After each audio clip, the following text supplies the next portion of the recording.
Crear un videojuego no es tarea fácil, es un proceso arduo que lleva años enteros. Durante ese tiempo, es probable que ciertas cosas cambien, desde detalles menores en algunos niveles, diálogos o diseños de personajes, pero hay otras ocasiones en las que los juegos cambian por completo, de forma tan drástica, que incluso parecen proyectos distintos. De eso va el iceberg de esta ocasión, de aquellos juegos que cambiaron drásticamente durante su desarrollo. Antes de empezar quisiera pedirte que te suscribas a este canal si no lo has hecho, también agradecería tu like y un comentario que siempre son bienvenidos y ayudan a hacer crecer el canal. Ahora sin nada más que decir comencemos.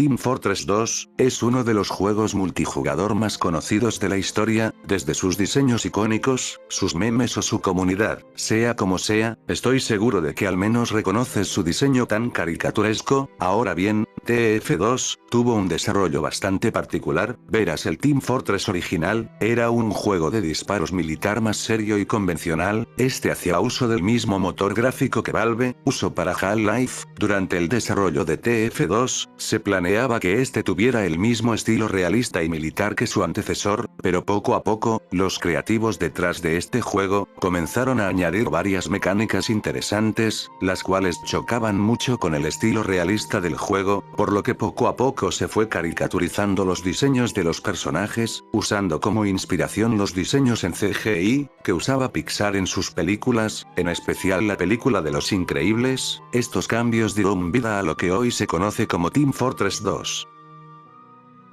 Estoy seguro de que muchos conocen a Conker's Bad Fur Day. Este juego resalta por encima de otros, por tener una presentación amigable y dulce, pero siendo un juego lleno de dobles sentidos, malas palabras y básicamente un juego para adultos, lo que es más chocante teniendo en cuenta que es un juego de Nintendo. Verán, Rare, la gente detrás de clásicos como Donkey Kong Country y los dos juegos de Banjo-Kazooie, querían hacer un juego con la ardilla roja como protagonista. El juego en sí, era un plataformero como solo ellos sabían hacer. El mundo era colorido y la historia dulce, melosa y para todo público. Esto se sabe porque aunque no completo, ya tenían una demo lista para los periodistas, los cuales tachaban al juego de ser una copia de Banjo y que parecía que Disney había hecho el juego, en referencia a lo digamos amigable de su mundo y sus personajes. Estos comentarios, debieron herir el orgullo de la gente de Rare, pues retrasaron el proyecto. Durante varios años, hubo silencio. No se sabía nada del juego que en ese momento se llamaba Conker's Quest, hasta que en 2001, salió a la venta, Conker's Bad Fur Day. La ardilla roja estaba ahí, el plataformeo estaba ahí, muchos de los recursos que ya tenían fueron usados una vez más, pero el juego hecho por Disney, ese sí murió. El juego final, es una oda al humor negro, a los chistes de doble sentido, a las burlas, un juego que hoy en día no podría ser hecho. GTA, es una de las sagas más legendarias de la historia de los videojuegos. No por nada, sus juegos dan tanto de qué hablar. Incluso con 10 años sin un juego nuevo, la saga parece estar más viva que nunca. Ahora bien, el GTA original, el que dio pie a toda la saga, iba a ser un juego completamente diferente. Verán, la idea era que el juego fuese uno de conducción, uno de carreras arcade sin muchas pretensiones, pero idea tras idea, el juego fue cambiando. Primero pensaron que sería más divertido si los jugadores podías salir del auto, andar a pie y hacer unas cuantas misiones. Luego se añadió la idea de que pudieses robar cualquier auto que vieras por las calles. Además, la policía te buscaría y tendrías persecuciones con estos, sin mencionar que incluso la policía podría bajar de sus patrullas y dispararte. Muchas de estas cosas son icónicas en la saga y lo son porque fueron esas ideas que convirtieron a aquel juego de carreras en un juego creciendo a lo que es hoy en día la saga de Grand Theft Auto.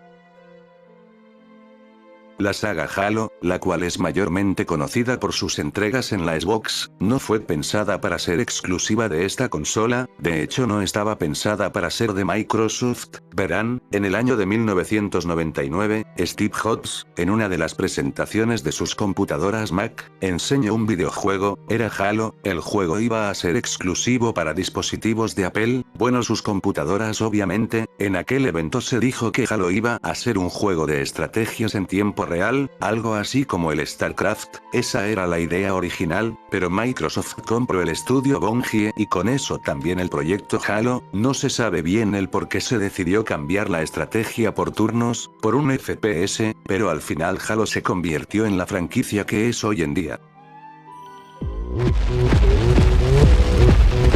Sonic es la franquicia que peor la pasa hoy en día, con muchos juegos malos y otros buenos. El historial de juegos de Sonic es interesante, pero hoy no hablaremos de un juego en sí, sino de su personaje estrella. En los años 90, Sega era la competencia directa de Nintendo, cuando Nintendo empezó a hacer juegos de Mario y usaron a este bigotón como mascota insignia. Sega se puso manos a la obra para poder crear su propia mascota. Sonic pasó por varios diseños, desde un conejo hasta un armadillo, pero el más interesante es este personaje se supone está basado en el expresidente estadounidense, Teddy Roosevelt. La idea era que este fuese el protagonista de la franquicia y la mascota oficial de Sega, pero un personaje chaparro, regordete y bigotón, era demasiado parecido a Mario, por lo que mejor se decidió ir por los animales antropomórficos. Hasta que al fin, se decidió que Sonic sería un erizo azul, pero el diseño del Teddy Roosevelt en pijama no fue descartado del todo, pues fue la base para el Dr. Robotnik, el villano de los juegos de Sonic, por lo que sí, hubo unos momentos en los que el actual villano, sería la mascota y el protagonista de la saga de juegos.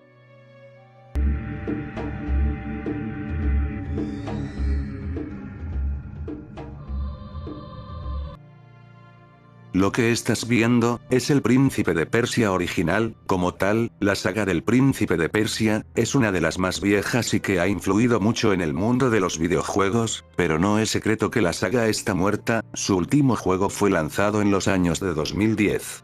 Aún así, como dije, la saga inspiró a otros juegos. La saga estaba bajo la dirección de Ubisoft, compañía que es más que conocida. Durante los años 2000, Ubisoft trabajaba en otra entrega del Príncipe de Persia, pero este era particularmente ambicioso. El director del juego pensó que el príncipe ya no era un personaje interesante, por lo que el personaje que el jugador usaría, sería el de un asesino que tenía que salvar al príncipe. Al principio la idea de un juego del Príncipe de Persia sin el príncipe era algo inconcebible, además que no gustó en las oficinas de Ubisoft, por lo que aquel juego se convirtió en algo nuevo, expandiendo la historia del asesino, usando las mecánicas de escalar y parkour que se usaban en el Príncipe de Persia. Así vio la luz en 2007 Assassin's Creed.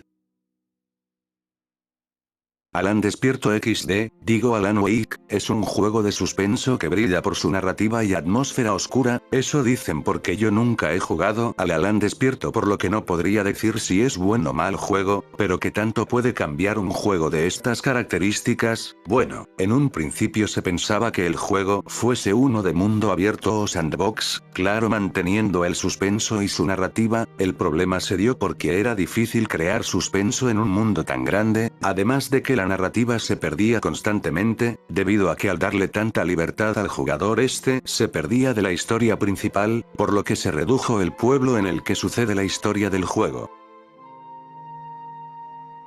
Metal Gear Solid, o engranaje de metal sólido, todos conocemos esa saga de juegos donde el sigilo es prioridad. Personalmente, aunque he jugado un par de entregas de la saga, a la verdad lo del sigilo no me convence, prefiero matar a todos a lo loco, aunque recuerdo que los jefes del Metal Gear 3 eran geniales. La cosa es que, como sabemos, el sigilo es la marca característica de esta saga, pero no siempre fue así. En un principio el juego iba a ser una militar y de acción, uno que pretendía ser bastante ambicioso, pero debido a querer hacer tanto, se quedaron en punto muerto. No sabían cómo conseguir algo épico peor al mismo tiempo que funciona. Recordemos que esto era lo ambicioso, por lo que habían muchas limitaciones. Al final llegó Hideo Kojima, dio la idea de hacer el juego más pausado de sigilo y de ahí en adelante, esto se convirtió en la saga Metal Gear. Devil May Cry. Juegazo.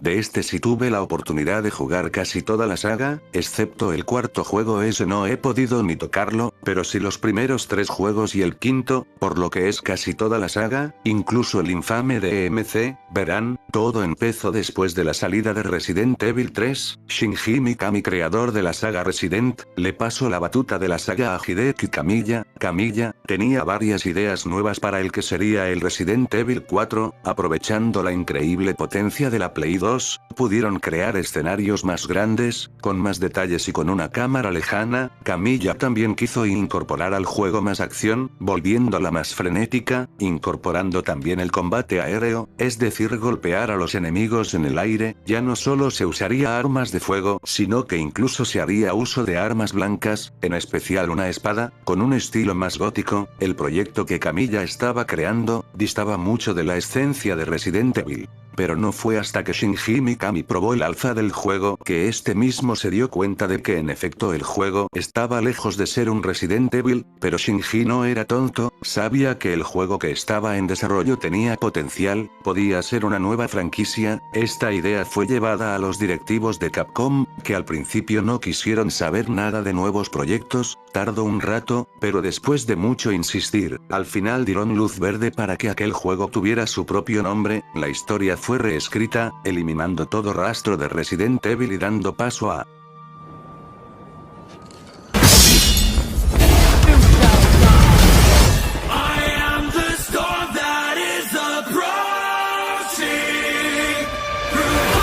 juegazo.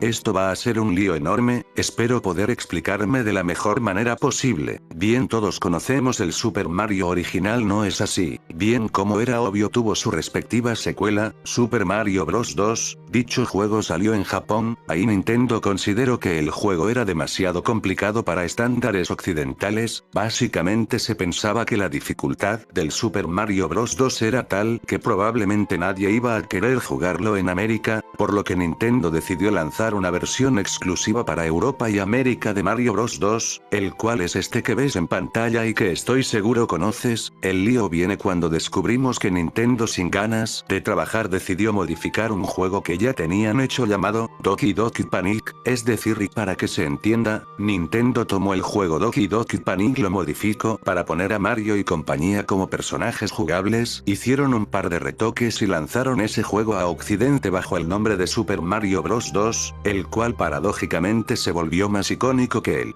Super Mario Bros. 2 original. Este último se llegó a Occidente bajo el nombre de Lost Levels. Espero que se haya entendido bien esta parte del iceberg.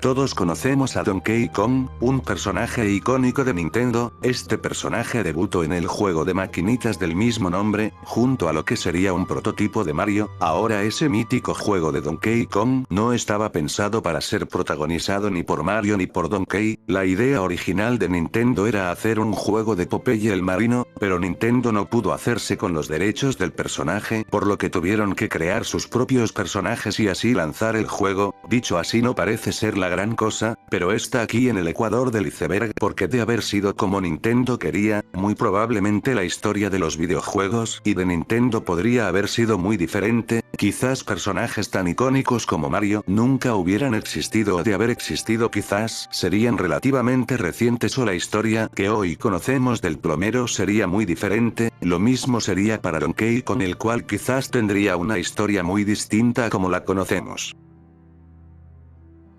Con este puesto haré un poco de trampa, pues si bien hubieron cambios significativos, en realidad el desarrollo en sí de mejoras más ya es digno de mención, con mencionar que para hacer el Ocarina of Time, Nintendo tuvo que pasar 4 años desarrollándolo, mientras que Majora's Mask solo necesitó de 1 año, lo que significa una gran cantidad de trabajo invertido, así como el descartar ideas que pudieron haber potenciado el juego, como por ejemplo, la idea original era el tener un sistema de 7 días, pero como sabemos Ramos solo se quedó en 3, aunado a esto, el proyecto de Majora's Mask no era la prioridad para Nintendo, lo que Nintendo quería era hacer algún tipo de expansión para el Ocarina of Time, una expansión que contaría con más mazmorras, con una historia más compleja. Ese proyecto sería conocido como Ura Zelda, pero terminó por no salir y en cambio Majora's Mask sí lo hizo, por lo que este puesto del iceberg está dedicado a todo el esfuerzo y a ser un proyecto que en principio no tenía por qué funcionar como tal. A Hat in Time, es un juego indie de plataformas en 3D, este juego fue bastante querido en su lanzamiento, siendo un éxito no solo en el Kickstarter en el que se recaudaba dinero para su desarrollo, también fue un éxito en sus ventas. La idea para este juego era simple, su creador notó que había muy pocos juegos de plataformas en el mercado, por lo que decidió hacer uno que nos recordara a aquellos juegos como Banjo-Kazooie, Psychonauts, Mario 64, etc. Ahora bien, los cambios que sufrió este juego son más que nada estéticos, algunos mundos fueron eliminados del corte final, así como también estaba planeado un port para la Wii U, cosa que no sucedió porque la consola ya estaba casi muerta por lo que nunca salió el port para dicha consola. Para este juego encontré un chingo de cambios, pero como no he jugado a Hat in Time y no sé si alguno de ustedes es muy fan de dicho juego, no mencionaré todos los cambios que tuvieron, pero sin dudas demuestra lo mucho que es eliminado y cambiado a la hora de desarrollar un videojuego. Para terminar algo fácil, Dead Space, es una de las sagas de terror más recordadas y amadas que existen, un survival horror con una historia bastante buena y un gameplay que sin dudas demostraba el trabajo y esfuerzo de sus desarrolladores. El problema viene con la tercera entrega, pues el juego no solo se sentía desconectado de los anteriores, siendo el menos querido de la saga, esto se debe a que con ciertos giros en la trama bastante cuestionables, el survival horror, fue cambiado por acción, un cambio a que nadie le gustó. Esta decisión, como no podía ser de otra forma, fue hecha por los ejecutivos de la cuestionable EA, quienes obviamente solo querían un producto vacío y fácil de vender, por lo que poco a poco, pequeñas decisiones tras pequeñas decisiones, Dead Space 3 terminó siendo lo que es. Yo recuerdo que hace años pude jugar al Dead Space 3, no me pareció mal juego aunque claro era mi primer Dead Space así que no sabía de aquel cambio. Al final lamentablemente el tercer juego de la saga fue decepcionante para los fans más acérrimos.